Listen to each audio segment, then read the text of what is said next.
చిత్తశుద్ధితో పనిచేస్తే కరువును తరిమి కొట్టవచ్చని జనసేన అధ్యక్షుడు పవన్ కళ్యాణ్ అన్నారు.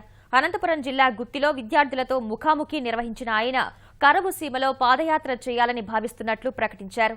నల్లధనాన్ని బయటకు తేవాల్సిందేనన్న పవన్ దోపిడీదారులపై యుద్ధం చేయాలని పిలుపునిచ్చారు. మహిళలపై వేధింపులు తగ్గాలంటే చైతన్యం రావాలంటూనే అధికార పగ్గాలు చేపడితే నిందితుల్ని కొట్టినా కేసులుండబోవని స్పష్టం చేశారు.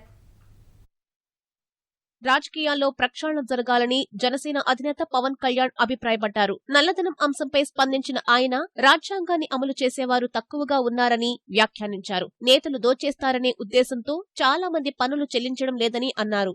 అన్అకౌంటెడ్ మనీని బయటికి తీసుకురావాల్సిన అవసరం ఉంది, కానీ తీసుకొచ్చే విధానంలో చాలా మంది ఇబ్బందులు పడొచ్చు. ఒక సగటు భారతీయుడు ట్యాక్సులు కట్టకపోవడానికి ముఖ్య కారణం డబ్బు కట్టి ప్రయోజనం ఏంటి, ఎవరో రాజకీయ నాయకులతో తినేస్తారు, వాళ్ళ జేబులోకి వెళ్ళిపోతాయని చెప్పి ట్యాక్సులు కట్టరు. అసలు ప్రక్షాళన జరగాల్సింది రాజకీయ నాయకుల్లో ప్రక్షాళన జరగాలి. అలా దోపిడీ చేసే రాజకీయ నాయకుల మీద యుద్ధం చేయాలి. రాజ్యాంగంలో అన్ని రాసి పెట్టున్నాయి, అన్ని న్యాయం జరగాలని చేసేవాళ్లే కదా, ఇంప్లిమెంట్ చేసేవాళ్లే లేరు, అది సమస్య. మహిళలపై వేధింపులను పవన్ కళ్యాణ్ ఖండించారు. యువతులంతా ధైర్యంగా ఉండాలంటూనే ఏడిపించే వాళ్లకు గట్టిగా బుద్ధి చెప్పాలంటూ ఆత్మస్థైర్యం నింపారు. ఒక ఆడపిల్ల అన్యాయంగా బాధితురాలైతే ఢిల్లీలో జరిగితే గానీ మీ కళ్ళు తెరుచుకో, అప్పుడు దాకా మీకెవ్వరికి మనసు కరగదా? అర్ధరాత్రి పూట కూడా మీరు వెళ్ళగలగాలి. అలాంటి సమాజం కావాలి. మిమ్మల్ని ఒక్కళ్ళు ఏడిపిస్తే 10 మంది తన్నాలి అలాంటి వాళ్ళని. అలాంటి సమాజం కోసం పాటుపడుతున్నాను. మీరు ధైర్యంగా ఉండండి, ఎదురు తిరగండి, ఎవరనేది ఉంటే చెప్పు తీసుకొట్టండి వాళ్ళని. మీరు ధైర్యంగా ఉంటేనే మీరే సమాజాన్ని మార్చగలరు. ఎవరిని కొట్టినా తిట్టినా మీ మీద కేసులు ఉండవు, మీరు ఇష్టం ఏం చేస్తున్నారు. అనంతపురం కరువుపైన జనసేనాని స్పందించారు. సమస్యలు లోతుగా తెలియాలంటే పాదయాత్ర చేయాలని ఎప్పటి నుంచో ఉన్న ఆలోచనను బయటపెట్టారు. యావత్ రాష్ట్రాన్ని దత్తత తీసుకోవాలని భావిస్తున్నట్లు విద్యార్థుల ప్రశ్నలకు బదులిచ్చారు.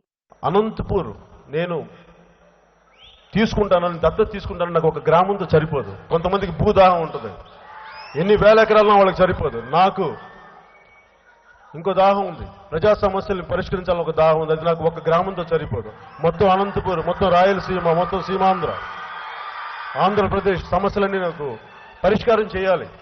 ఆ దాహం అయితే నాకు, దానికోసం నేను పాటుపడడానికి ఎప్పుడు సిద్ధంగా ఉంటాను. అదే నన్ను తీసుకొచ్చిన రాజకీయాల్లోకి. నాకున్న ఒకే కోరిక చెప్పేసి దిగిపోతాను. నాకు పాదయాత్ర చేయాలని ఉంది. నాకు కుదిరితే ఈ పాటికి ఎప్పుడో మొదలు పెట్టేసేవాడిని, కానీ ఎందుకంటే నాకు ఇంతమంది మీ అందరి ప్రేమ అభిమానాన్ని ముందుకు తీసుకెళ్ళి అక్కడే ఆపేసి ఆ ఒక్క భయంతో నేను పాదయాత్ర చేయను. కానీ పాదయాత్ర చేసే శక్తి ఉంది నాకు. ఒక 3 రోజులు కరువు ప్రాంతాల్లో నేను పర్యటించి నేను తిరిగి మీకు అండగా నిలబెడతాను.